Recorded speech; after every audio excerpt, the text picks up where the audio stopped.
All right. Hello, everybody, and welcome to the show. You are now watching Permission to Exist. I am your host, Permission to Exist, also known as PTE. And today is Sunday, May 3rd, 2026. And it is so good to be back. It's good to have you all back. Welcome. Welcome to everyone in the chat. Good to see you all again. Good to have you. It's been a little while since we met last, and we've been dealing with some really, really heavy topics lately. So, of course, my cat wants to wake up at this exact moment. She's been asleep literally for the past hour while I was setting up. So, she's probably going to get kicked out here momentarily. But we've been dealing with some heavy, heavy topics over the past couple of weeks. So, this one should be a little bit lighter than what we've been covering. And also, hopefully, it will help somebody and be very, very informative, especially to those of you who've never seen the back end of the job search, job hunting process. If you've never seen it or been part of it on the back end, you may not know what's actually happening. And I want to tell you, ultimately, with the goal of giving you some kind of hope as you search for jobs, because I do see the news, I see what people are saying on social media, and even experiencing it myself. I mean, I am currently employed, but I am actively looking. We'll just say that. I'm always looking though. Like, talk about jumping way ahead. But a point I'm going to make later on in the show is that even when the job is going well, I always keep my options open because these companies can flip on you on a dime. Overnight, things can change. Perfect current example is what happened with Spirit Airlines. 15,000 people are without a job suddenly. You see what I'm saying? That's why I keep my options open at all times. Okay. But I don't want to jump too far ahead.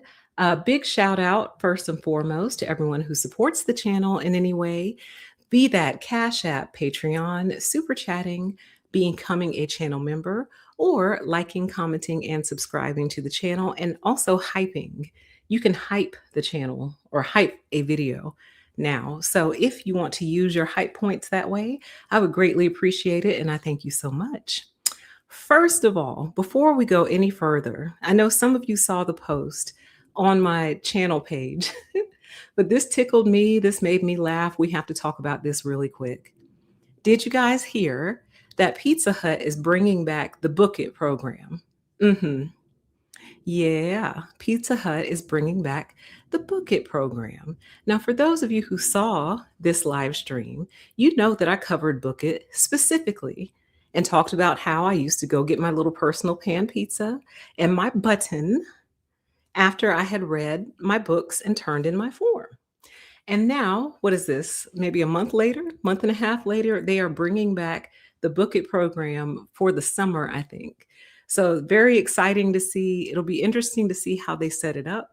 Are they going to set it up like how they used to back in the day, or is it going to be like a new version? I'm sure it'll be digitized in some way.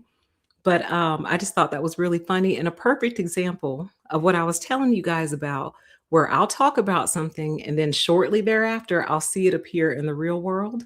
So I think I just need to start speaking what I want into existence. So if y'all have any special requests, let me know. Okay. But with that, welcome everyone. Why don't we get into the content of the show? And before we actually start the actual content, I want you guys to know that, hold on, I have to put my cat out. Hold on. One moment, please. Where is my little thing? Here it is.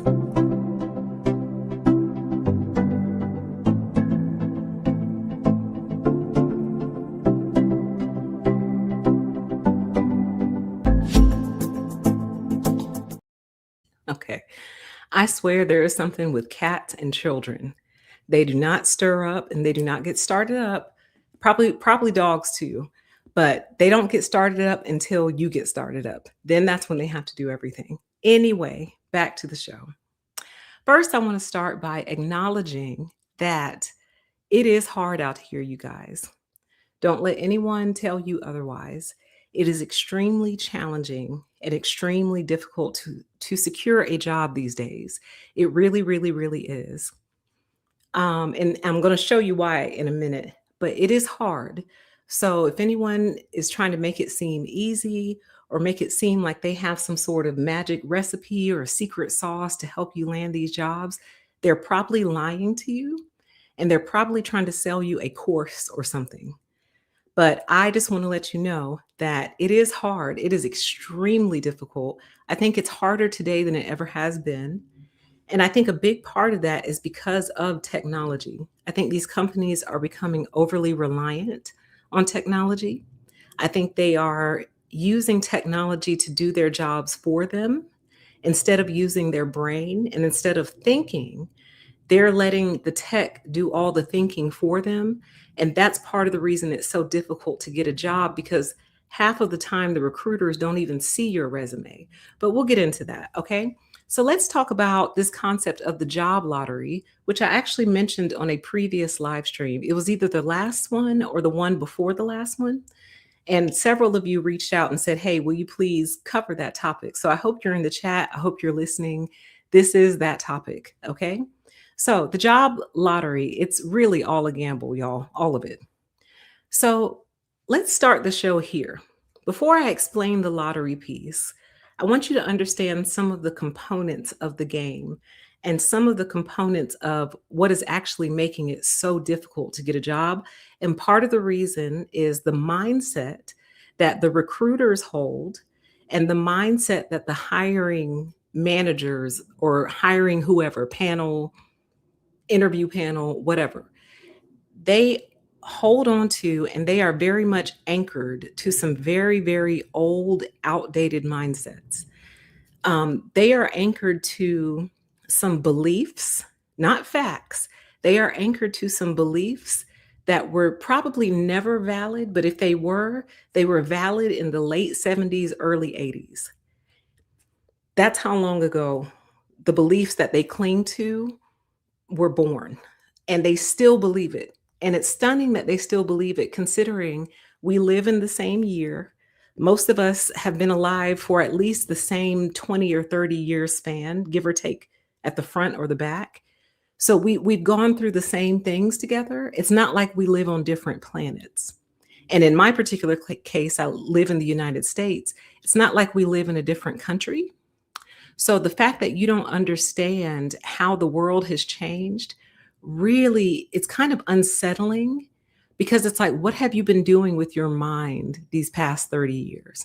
Anyway, what I wanted to show you was an exchange I had with an alleged recruiter on Twitter. And I thought it really illustrated some of the mindsets that these people hold that make it so difficult to get a job. So here's how it went. The original post said, the most frustrating feedback I got after an interview for a job I didn't get was that they thought I'd find the work boring. That's what money's for. So I replied to the original post, it's also none of their business. That's for you to decide. Companies try too hard to manage other people's minds, and they do. See my series, Corporate Cults, if you want to learn more about that. So then this alleged recruiter comes into the conversation and he says, not really, though. As someone who interviewed a bunch of people over the years, you really don't want to hire someone that's overqualified. Until they get the job, everything is fine. They're okay with whatever, happy to join. Once they're in, they start complaining about the work. So then I replied to him and I said, you make a lot of assumptions. You're part of the reason the job market sucks. He replies to me, nope, speaking from years of experience. Thanks for your input, though. They're all so snooty. And you know why they're so snooty? Because they know that they literally hold life and death in their hands. They know that they make the difference between someone being able to eat and pay their rent and take care of their children or not. So I believe they start to develop like a godlike complex over time. And this is how they act. But anyway, so I replied again. I said, speaking from years of experience as well, on the receiving end of all the assumptions, it's not your job to make sure I'm not bored. It's mine. And you know what's not boring? Getting paid, paying bills, eating with the money I earned. That's not boring at all. Okay. And then he finally replied, and I just let it go. He replied, I understand your frustration and don't want to come off as conceited. I really hope you can find something that will allow you to cater to your needs and that will suit your skills and experience. Prayer hands. Well, how sweet. Well, thank you, Justin Bimberlake.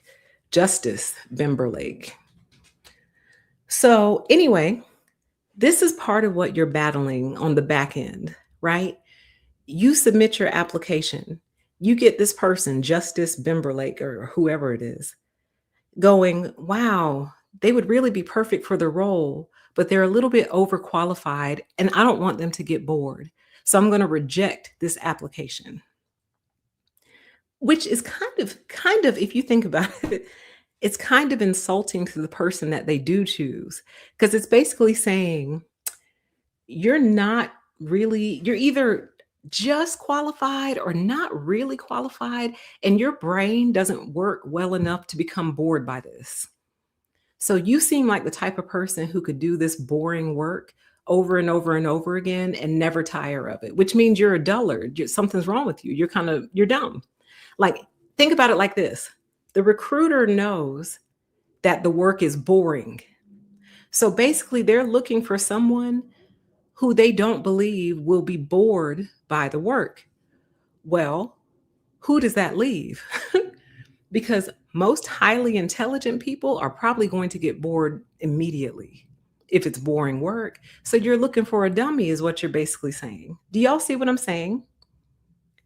Like you're looking for someone whose elevator doesn't go all the way to the top. You're looking for someone whose lights are on, but no one's really home. Not really. They come and go all day. That's what you're looking for. You're basically looking for a dummy.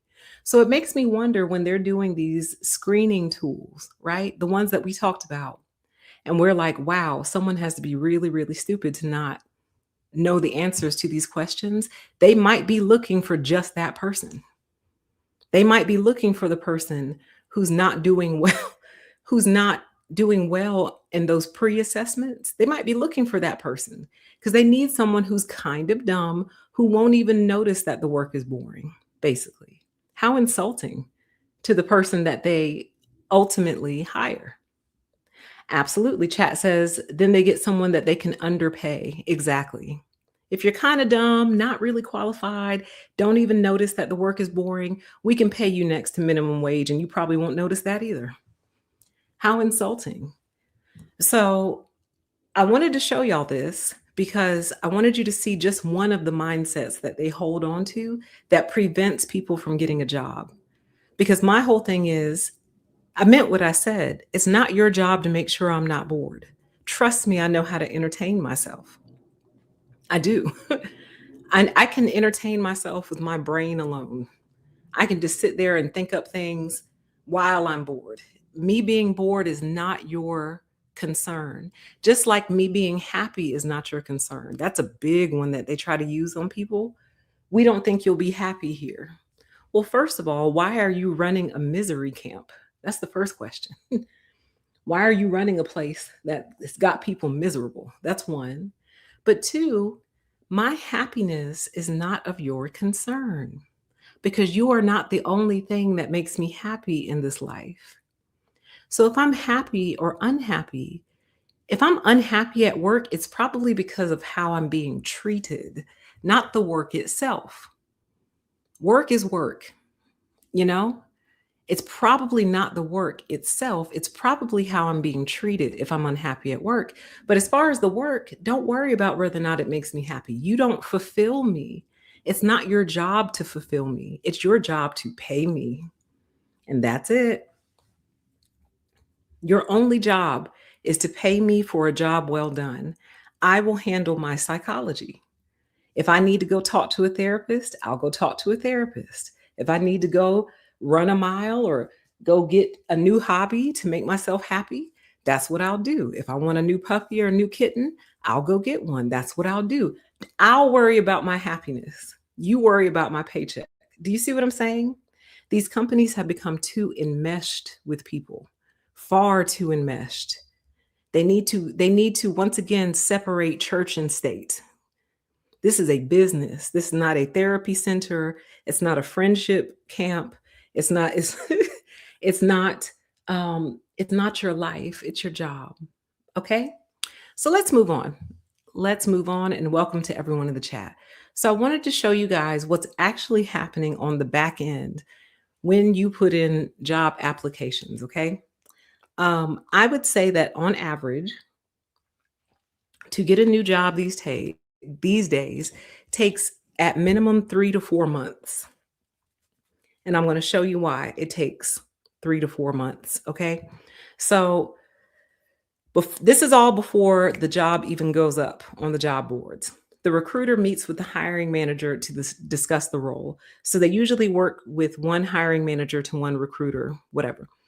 And the manager basically tells the recruiter what they're looking for, what they want, what the job is for, what the role entails, right? The recruiter writes it all down, and the recruiter prepares a job requisition. Okay.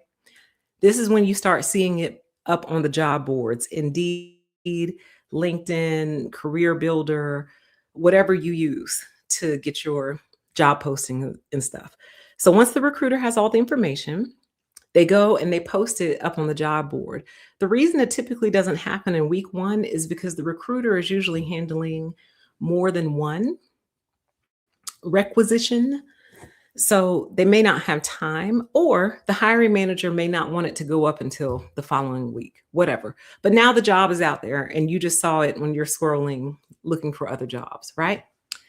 So you apply, you and 100 other people or however many other people apply. AI is catching your application and rejecting it before the recruiter ever sees it. Okay. And you need to know that. You definitely know that has happened when you get a rejection within like 6 hours or 3 hours in my case the other day. I mean, it kicked it out immediately. But even if you don't get a quick rejection, typically, even if it takes a while, AI is the one that scanned it and booted it out. Okay. This is why it's very important to make sure you have as many buzzwords from the job requisition in your actual resume. Take the time to go through the job posting and pull out at least 10 or 20 of the same words that they use and replace them in your resume to increase your chances of AI not kicking you out, because that's what's happening. Okay. So for the resumes that did not get kicked out, um, well, the collection process goes on for a while. Okay. So the recruiter's collecting, remember, not just for that one role, but for all the roles that they're managing, right? So they continue collecting applications. And at this point, they might close the role or they might leave it open. This is often when you'll see, like on LinkedIn in particular, it'll say no longer accepting applications in red. That's what's happened. So the recruiter has what they feel they need. They close the posting. Okay. Or they might leave it open. Sometimes they leave it open. Now, now keep in mind, at this point, we're already 1 month in. Okay. But you've applied at week 3 is where you applied. All right. So now that the recruiter has all their applications, they're going to try to meet with the hiring manager again to talk about the applications that they want to move forward with, right? This can get tricky because timing is not always on the recruiter's side. So while the recruiter is trying to discuss the role you applied for, they're working on other stuff. Okay. That's week 5. Week 6, the recruiter finally gets a hold of the hiring manager. They meet, they narrow down a pool of candidates. Now, on your side, you've been waiting 3 weeks at this point. Okay. On to week 7. Now the recruiter begins scheduling phone screenings. So you've forgotten that you even applied. And now you get a phone call for that job you applied for. What is that, 4 weeks ago? So now you have to remember what it even is. So my second piece of advice would be when you apply to a job, save the job posting itself, because for whatever reason, they love to take them down. And I don't know why. For the life of me, I don't know why they like to take them down, and they also don't send them like, when you apply, it might say, "Oh, you applied for this role," like the title, but it won't put the job posting in there.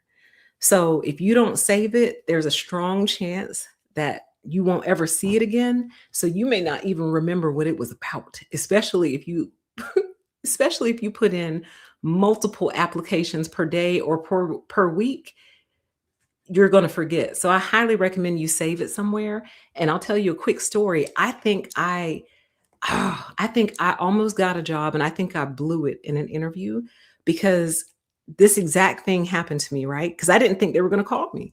So I wasn't thinking about it. So then I get a call from the recruiter. It all gets set up. Phone screen went well, went on to the hiring manager and like a team member, right? Interview went amazing. And then when it came to my turn to ask questions, I couldn't find the original job posting. So I found one that I thought was it. And so they could tell by my questions that it was for the wrong role, if that makes sense. They were like, "No, this is for IT and technology, not, I don't know, marketing." I don't know, something like that. It was close enough to where, to me, it was like, "I think this is the one, but I'm not sure, but I'm gonna roll with it." And I could tell by the way they were, like, looking at me like, "Does she even know where she is right now?"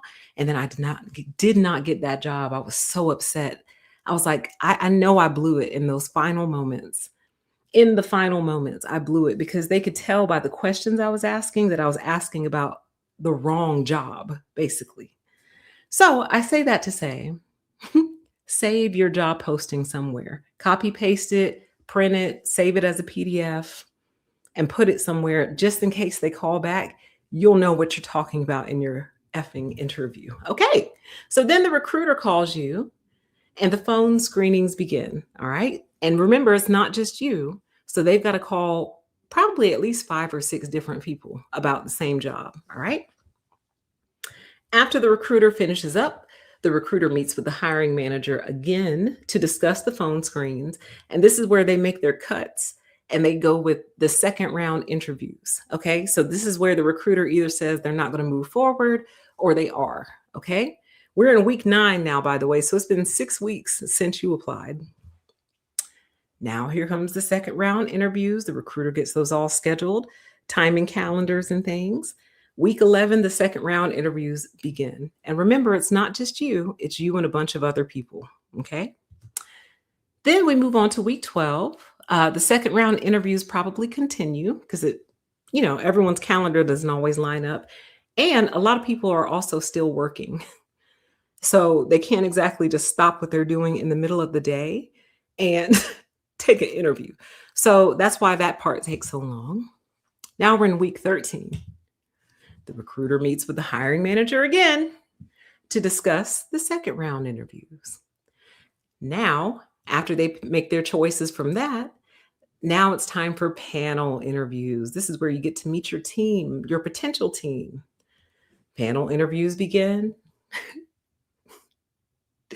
Panel interviews continue. Remember, you applied 13 weeks ago. Okay. Now, after all that happens, the recruiter meets with the hiring manager again. It's a lot of meetings to discuss the panel interviews and discuss selections.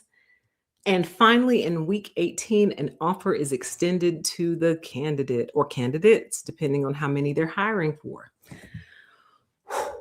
Now we're in week 19. You've accepted. Hey, you got the job. Congratulations. All right. Week 20, they're doing the background checks and all that fun stuff. You passed. Congratulations. Week 21, you finally start. Congratulations, you have a new job. Okay. 21, 2019. You applied 18 weeks ago, which is what? Let me see. 18 divided by 4. Like, you applied like 4.5 months ago. Okay. And through all that, you finally got the job. Congratulations. Now, the question no one ever wants to answer is, assuming you aren't currently employed, what are you doing in those 4.5 months while you're waiting for this day? This is why we need universal basic income, because while you're waiting, Those 4.5 months, I assume you still have bills to pay. I assume you still have to eat. I assume that you may or may not have a vehicle that you have to pay a note or at least insurance on, gas. I assume all that stuff continues while you're waiting these 4.5 months to start your job. And at any point in this process, it could have ended. So this is what we actually call the best case scenario. This is the best case scenario, believe it or not, y'all. 4.5 months, 3.5 months is actually the best case scenario, and I'm not kidding. This actually went really, really smooth. What we just went through is what I would consider a smooth hiring process. Okay. So let's look at a few alternates. Chat says, yes, I'm living this now. Listen, all the same thing that we just went through, but here's also what's happening in the middle. Okay. In the middle of the recruiter trying to get time on the hiring manager's calendar, the hiring manager takes PTO, paid time off. Great. Now the recruiter has to wait another week. Okay. Here's what else is happening. When the recruiter goes to start the phone screenings, the whole HR team has a mandatory 2-day team building. So no one can do anything for 2 days because we got a mandatory 2-day team building. All right. So that pushed our timeline out by 2 days. Here's what else happens. Time for the panel interviews. The hiring manager went on PTO and some of the panel members are on PTO. So now the recruiter has to wait for these people to come back to work so they can schedule the panel interviews and get that out of the way and move forward. So again, what I was just showing you a few minutes ago, that is the best case scenario. That's assuming no holidays are in the way. That's assuming nobody gets sick. That's assuming that nobody takes PTO. And it's about to be summertime. They all take PTO in the summertime. These people don't work. They're all gone in the summer and they're all gone at the end of the year. And really the start of the year too, to be honest. From like December 15th to like January 15th, these people don't work. From like June 1st to like August 31st, these people don't work, y'all. They don't. So I imagine if you're applying for a job in the summer, we're in early May. This is about to be the last little bit of work they're about to do before they're gone from like June to September. And I'm not kidding. I'm being serious. So I tell you that to say that it's going to feel like it drags out. And this is why, because they're always gone. They don't work. Okay. And that's not even including the recruiter's PTO. The recruiter is going to take time off in the middle of all this. Okay. This is what is taking modern job hunting so long. If you've never known this, if you've never worked in a corporate office or adjacent to HR or in HR, you won't know this. All you'll know is that you put in an application, you didn't hear back from them for like a month. Then the recruiter does a phone screen. Then you don't hear from the recruiter for 2 weeks. Then suddenly they want to do a panel. And you're like, okay, then you do a panel, then you don't hear anything for a month. Then they extend the offer to you a month later. This is what's happening on the back end. So because of that, there are consequences. Okay. So let me give you another scenario. So we just did the best case scenario, right? Scenario 2, the candidate who applied in week 3, now they've made an offer in week 19 and the candidate declines. And there's multiple reasons why the candidate might decline. But one of the main reasons the candidate declines is because they were interviewing with someone else at the same time and they moved faster and the candidate accepted that job. Between week 3 and week 19, the candidate accepted another job.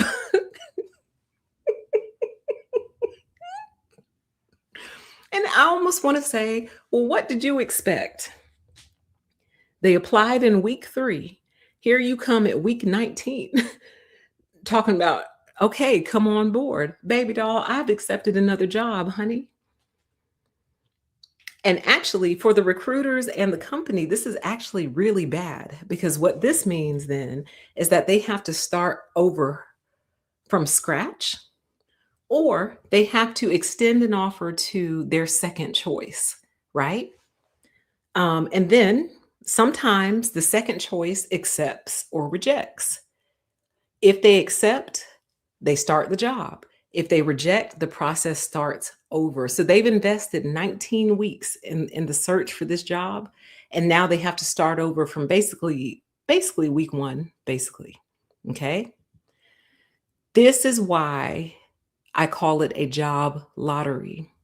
Because if you are candidate number two, there is a chance that the first candidate will decline, right? So typically, they will not send out rejection letters until they have a firm acceptance, right? So, what you may or may not know is that when you get an offer, you may or may not have been their first choice. Most of them are not going to tell you that. Anyone with good sense is not going to say, hey, you were actually our second choice, but our first choice bailed. So, you interested? This is the lottery. And this is why you play, because you might be candidate two or three. You might be candidate two or three. And if the first one bows out, you're up. Okay. Let me give you another scenario. This is scenario three, and this one makes me laugh. The candidate accepts. So their first choice accepts the role. Hooray, right? Candidate, their first candidate does their background checks and all that stuff. They pass. Hooray. Yay. And then the candidate gets a start date and they're supposed to start, but they ghost. What do you mean, PTE? What do you mean? What do you mean they ghost? What I mean is they accept the job, they do the background checks and all that stuff. They sign all their little new hire paperwork, the onboarding, the I-9 and all that fun stuff. They fill out all that stuff. And these folks say, okay, we'll see you on Monday. And Monday comes and Monday goes, and the candidate doesn't show up. So the recruiter starts calling. The recruiter, because sometimes people's initial thought is concern, like they're worried about the person. Like, are they okay? Did they, God forbid, get in a car accident or did they get sick? Like, most people's first instinct is to worry, right? But after you've called several times, or text or emailed and you're not getting a response or a reply, maybe you even reach out on LinkedIn, say, hey, you're supposed to start your new job today. We can't find you. Are you okay? Is everything all right? And the person never writes you back. They have ghosted the new job. It happens, you guys. And let me tell you how I found out that this happens. I know a lot of recruiters, and they'll go through this whole process, right? They'll get all the way to week 20. And then we'll just be chit-chatting. They'll be like, yeah, I finally found a candidate for that one role. I really hope they start on Monday. And I say, why do you say hope? And they're like, because like people will just accept and then just not show up. I'm like, you stop it. No one's doing that. They're like, oh my God, yes, it happens all the time. Apparently it happens all the time. And so the recruiter, the hiring manager, whoever's involved with hiring, they're all sitting back holding their breath, hoping you show up on week 21. And here's why. The reason it happens is sometimes they think it over and they just realize they don't want to do that job. And they don't want to go, they don't want to have the awkward conversation of saying, I don't want to do this, right?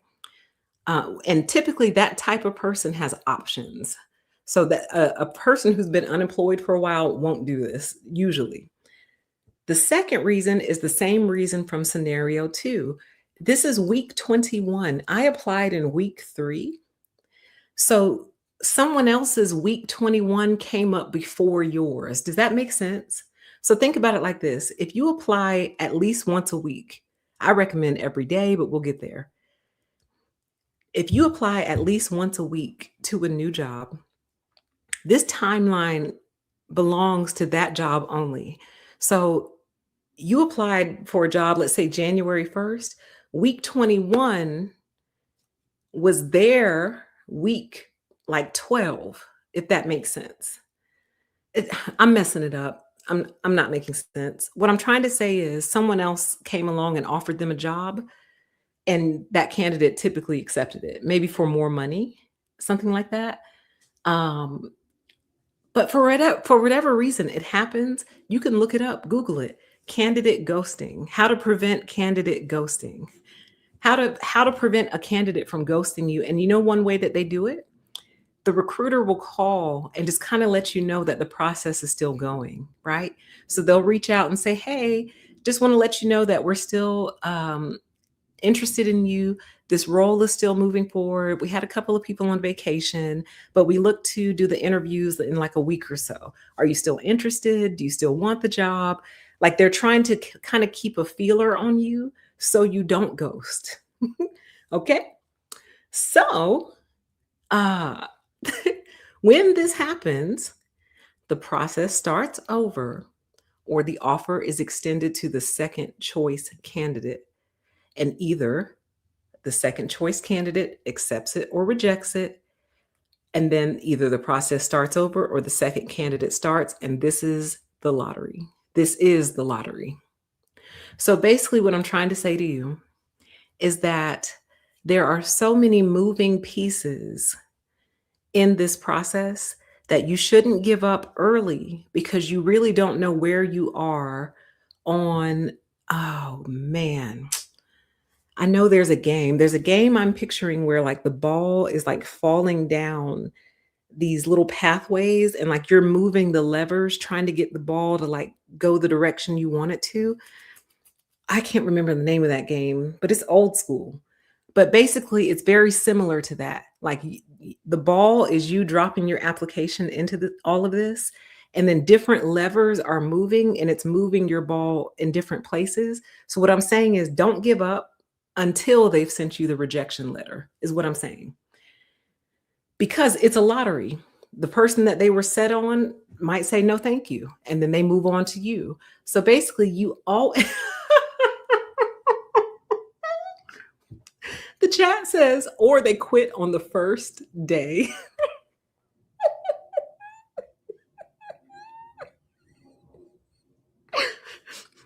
Yeah, exactly.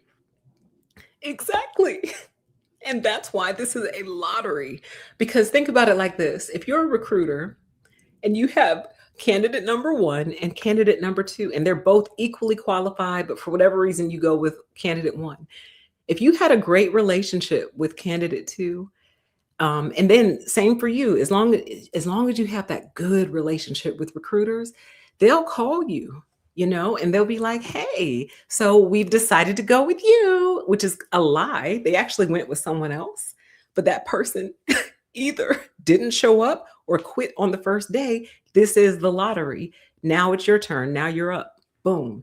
That's why you always want to keep your name in the pot, basically, is what I'm saying. So, a big part of playing this game is keeping your name in the pot because as long as your name is in there, you can be chosen. If your name is not in there, you can't be chosen. Very similar to the lottery. You can't win if you don't play, even though, we found out recently that most of it is rigged. That's neither here nor there. It's not what this show is about.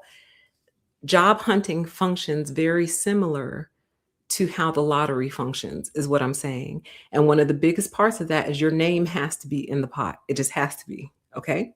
Your name has to be in the hat in order for it to be drawn. All right. So that made me laugh because that happens too, honey. They show up, they go on their lunch break, and they do not come back. Plinko. Is that what it is? Is it Plinko? Let me see. Hold on. Let me look it up real quick. I thought it started with a P. Plinko. Plinko board. Yes, yes. Thank you so much. It's Plinko. It's basically a Plinko board. Basically. I'm sorry, your comment is still making me laugh. I can't look at it. Let me look at something else. Okay, let me look over here. So, allow me to offer you guys some job seeking advice. Then we'll get out of here. I appreciate you guys so much. And I really hope this has been helpful just to have some back end insight into how all this nonsense works. Okay. So, let's talk job seeking advice. First of all, you have to know that this can take a long time. Mentally and emotionally prepare for it to take at least 4 months, at least, okay? If you're currently employed, if you can stand to be there for that 4-month period while you're looking, just just do that. If you can take it, if you can tolerate it, just stay and know, okay, in about 4 months, I should be able to leave this place, okay? Know that it can take a long time, okay? The job I'm currently on, it took 3.5 months from when I applied to when I actually started. I didn't think I was gonna get it. I had moved on to something else, thinking about other things, and they called. So, second piece of advice, apply internally when possible. If you like your company and you enjoy just the company itself, maybe you don't like the job you're doing for your company, but you like the company, see if there's anything internal you can get. I can't tell you how many people are afraid to apply internally. Now, I can't speak for your job, your company culture. It might be very, very toxic, and maybe that's highly frowned upon. But see, I've always just kind of been of the position of I don't care what you like or don't like. You're not my mom, you're not my dad, and you don't pay any of my bills. So I don't care if you're offended that I applied to another department. Who are you? You're not my mom, you're not my dad, and you don't pay any of my bills. So yeah, I'm gonna apply to this other job. And actually, one of the biggest career arcs that I ever had was with a company where I did exactly that. I came in, um, we'll just say call center. It wasn't a call center, but we'll just say call center. I came in as a call center rep. Then I became a call center rep, like trainer, training the call center reps. Then from there, I moved into their, like, big training department in a different role. Just boom, boom, boom, all in, like, a 4-year time frame. And people were shocked, they couldn't believe it. They were like, "I cannot believe you got that job after only being here 2 years." And I'm like, "Why not try?" Like, that's always been my position. If I believe I'm qualified and I believe I could do the job and do it well, and it pays more money or it's gonna look good on my resume, why not try?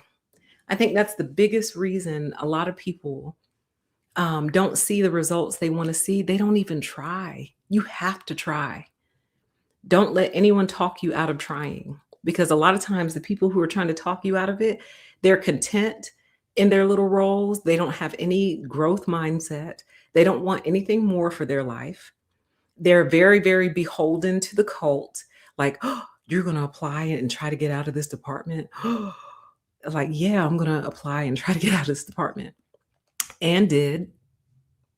So, don't let anyone try to trick you into staying small if you know you can do more. Now, hear me out. If you're happy, if you enjoy what you do, you're not stressed, your boss isn't stressing you, you're making decent money, you have good benefits. I'm not saying you have to throw all that away chasing some higher level. What I'm saying is if you're unhappy, and I was. So I was unhappy and I changed my circumstance and continued to move up until I eventually quit the company itself and got a better role. I have a friend of mine, it's like an inside joke between us. She's like, "Girl, you be getting these little jobs." I said, "Because I'm always putting in applications." She's like, "How do you do it?" I said, "I'm literally always applying, always." And I think because I do that, I'm in the lottery and I just get picked because I just end up being next up to bat. Does that make sense? I don't think I'm this super employee. Well, let me stop downgrading myself so much. I'm amazing, okay? And any company is actually quite lucky to have me. But what I'm saying is, I don't think I'm getting hired because they see that right away. I think I'm getting hired because a lot of times they've run out of options. They're in week 21. And it's like, you know what? Just pick her. And I go in there and I do an amazing job. So, anyway, apply internally when possible and don't let anyone talk you out of it. Next, Keep a record of your accomplishments because you will forget. I hate job interviews because they rely on memory. They want you to remember a time when. Tell me about a time when. Tell me a story. Give me a story time. And I'm like, girl, I don't remember. Like, I'm old. I don't remember all this stuff. I'm alive, aren't I? That's what I want to say. I'm alive, which is proof that I've been eating all this time. Isn't that good enough for you? No, I'm just kidding. Keep a record of your accomplishments so you don't forget them. And then do your best to label them according to the way that they ask you these silly ass questions. So, for example, when I'm documenting one of my accomplishments, I'll do it in the star format because they love the star format: situation, task, action, result. So I'll just put it in that format. So right before an interview, I'll just review all my accomplishments. So I'll kind of have them top of mind just in case they ask. Because I forget. Because when I'm working, I work and then I put it out of my mind. You know what I mean? I don't hold on to it and think about it as I drift off to sleep. Like, I really sent that email. Oh yeah, I can't wait to tell somebody about a time I sent that email. Like, get real. Okay. Chat says stats, especially if it's a production style job. Yeah, any stats, any data, they love data. They drool. Oh man, you want to see them drool? Give them some data. Give them numbers, give them stats. It just makes them feel all happy inside. Okay? Whew. Let's move on. All right. I know this might be somewhat controversial, but hear me out, okay? Use AI to help write your resumes. All right. I know we're against AI in general. All right. I'm against AI in general, but actually, I'm not against it because I'm still not afraid of it, if that makes sense.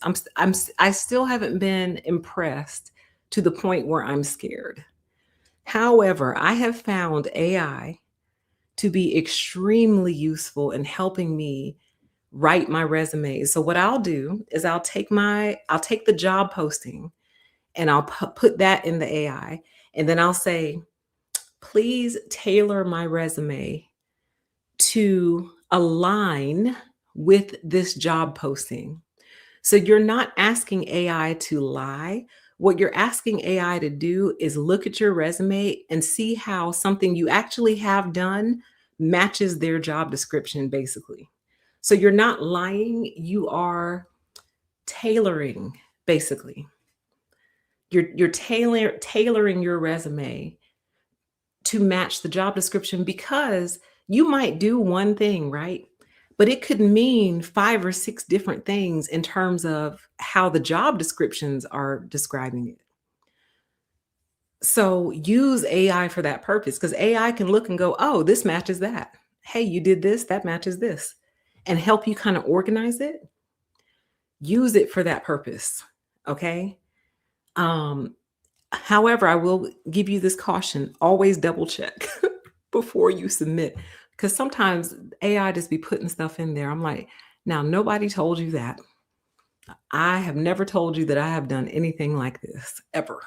Where did you get that from? It just makes stuff up sometimes. So make sure that you double check AI's work before you just hit submit. Because I saw one time what it wrote, I was like, oh my God, thank God they didn't call me back because I never done that. And I didn't double check and I just hit submit. And AI was hallucinating, putting stuff in there. So use it. And here's another way you can use AI that's not related to this. For those of you who have to fill out goals every year, which, oh my God, I use AI to write my goals because I don't have time. I don't. I don't. The way our company does it is they want us to align our goals with the department goals. And then the department goals are aligned with the company goals. So I said to my boss, I said, so then basically my goals are the company's goals. And my boss was like, well, yes, but no.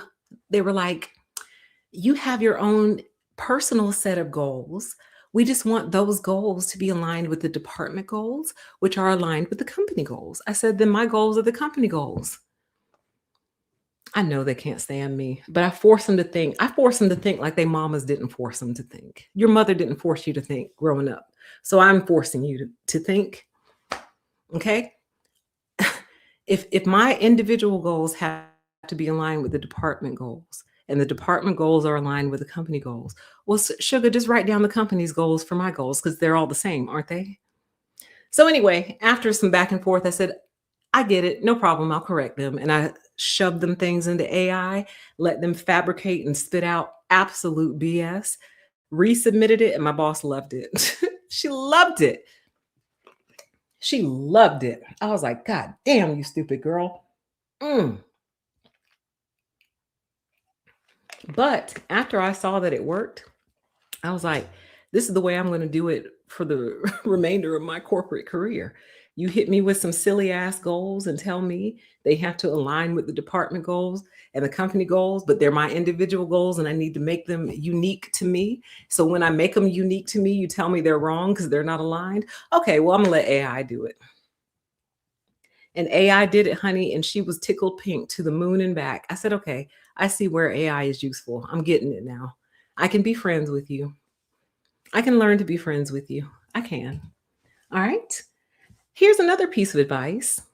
You're going to want to have multiple versions of your resume saved in several places. And what I mean by that is have them on your computer, have them somewhere in the cloud, and if you're able, have them like accessible on your phone. And the reason I say that is because sometimes you'll be scrolling and you'll see a job that you're very interested in. You don't want to have to wait to get home to apply. You want to be able to apply wherever you are. Like I've pulled over before and applied to a job and then continued on my way. Just because my thought process was, I don't want it to disappear. I don't want it to go anywhere. I don't want to get home and forget to apply to it. So I'm just going to pull over and I'm going to apply right now. And because I have my resumes in my phone, I just pull the one that matches best and pop it in there and go. Let's see here. Yes, talk to all recruiters, even when you're happy in your job, especially when you're happy. Talk to them all, honey. If a recruiter reaches out to you, I consider that a high compliment. And I think you should entertain all recruiter conversations, mainly because if they remember you and they remember you as pleasant, even if you have to tell them, well, that sounds amazing. I'm going to pass for now, but please keep my information for future roles. They'll remember you. They'll remember you. Um, you can reach out to them months later and say, hey, do you remember we connected back in May? Just check in to see, do you have any open roles, blah, blah, blah, blah. And usually they're more than happy to talk to you because they get paid when they fill these roles. A lot of recruiters get commission when they fill these roles. So you're not bothering them. You're not bothering them. You're actually helping them out, going to them. Now, don't pester them every week. I wouldn't recommend that. But if it was a good conversation, good relationship, and you just aren't interested because you're happy in your current job, tell them that. Say, I'm really happy where I am. But I'm going to keep your information. You please keep mine as well. And then here's something they really like. If you know somebody who would be good for that job, refer them to that recruiter. Connect them to each other. And if that recruiter is able to make that hire based on your connection, they're going to remember you positively. And they'll keep you in the back of their mind as reach out to this person again in the future. So talk to them all, even and especially when you're happy at your current role. Okay. All right. So let's keep going. Here's something else to remember, and this is also part of the lottery system. People are always, always, always quitting jobs, not showing up for first days. They're always transferring and retiring, always, every day. Every day, someone is quitting, transferring to another role somewhere else, or retiring. So roles are always popping up. Please don't let the doom and gloom of the news convince you not to look, because roles are always opening up. Sometimes people quit suddenly for different reasons. And there's a role that they didn't even plan on having open. Now it's open because somebody quit. So the job market does not control when people quit, transfer, or retire. The job market doesn't control that. That this is also a big part of the lottery. The job market primarily controls who's hiring and at what volume, or who's not hiring. That's what the job market is really measuring. But the job market cannot measure people who are quitting, transferring, and retiring. It can't measure that. That's where you come in. That person who just quit, slide in their place. That person who just transferred to another state because they got married and they're moving with their new spouse to another state, slide in their spot. Slide in. The person who finally, finally retired to give up their position, slide in. And here's what else happens with the retiring people. Someone finally retires, and it causes the whole hierarchy to shift. So they shift someone into that role. Now another role has opened up. They shift someone up into that person's role, but now there's an opening that nobody can fill. That's where you come in, slide in. Okay? Please don't let these people convince you that there's no jobs out here. There are, because people are always quitting, transferring, and retiring. Always, every single day. Okay? All right, let's keep going. This one helps me more than anything else because, like I've shared with you guys before, I apply all the time, which means I get rejections all the time. However, this thought keeps me going. And the thought is every yes to someone else is one less person competing with you. And it's true because I'm not applying to every industry in the world. I have a very specific skill set. So I apply to very specific roles. And there's other people out there in the world like me. So we're probably all applying to the same jobs. So when they hire someone similar to me for a job I applied for, okay, well, great. Now they're employed. Now they won't be applying to this other job over here. You see what I'm saying? So it's almost like it takes them off the market, which is good for me because while they're preoccupied starting their new job, they won't be over here applying to the jobs that are left. So every yes to someone else is one less person competing with you. Remember that. Okay. I want you, for those of you who are sincerely looking, you have to put in at least one application per day, even Saturdays and Sundays. Okay. At least one a day.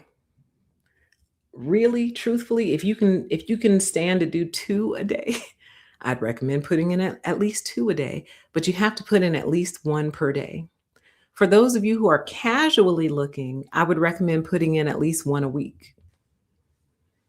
So casual, you're not really looking, but you wouldn't mind a new job once a week. Those of you who are actively looking and really, really need a new job fast, you have to do at least one a day. That's how you get your name in the lottery system. That's how you get into the lottery. Okay. All right. And finally, finally, the biggest piece of advice that I'm going to leave you with today, and I'm going to let you all go and enjoy the rest of your Sunday, is do not trust these companies with your future. Please stay mobile and stay ready. If there happen to be any young people listening, meaning people like in their early to mid 20s or even just their 20s period, don't let these companies lie to you, honey. It's not a family. They don't care. I know it's gonna seem that way, it's gonna feel that way. They can't be trusted, y'all. They just can't. There are good companies out there, but understand that even the good companies are sometimes affected by things outside of their control. For example, tariffs. I mean, that's basically what happened to Spirit. The price of fuel got so high they couldn't afford to operate anymore. So even if Spirit was a great company, Something outside of their control happened, and now 15,000 people are without a job. You cannot trust these companies with your future. You just can't. I believe there was a point in time where you could, probably when my parents were young and in the workforce. You could kind of trust that, hey, if I work here, I have a job for the next 30 years. And they did. My dad retired with his company, my mom retired with hers. So for them, for their age bracket, it's very hard to understand why their daughter changes jobs every 2 to 3 years. And yes, I've tried to explain, and I just feel like they're not interested in truly understanding, and they don't have to. They're retired. So it's sad though, because I wish that generation did understand what we were really going through, because I think maybe they would have done more to prevent this from happening. But anyway,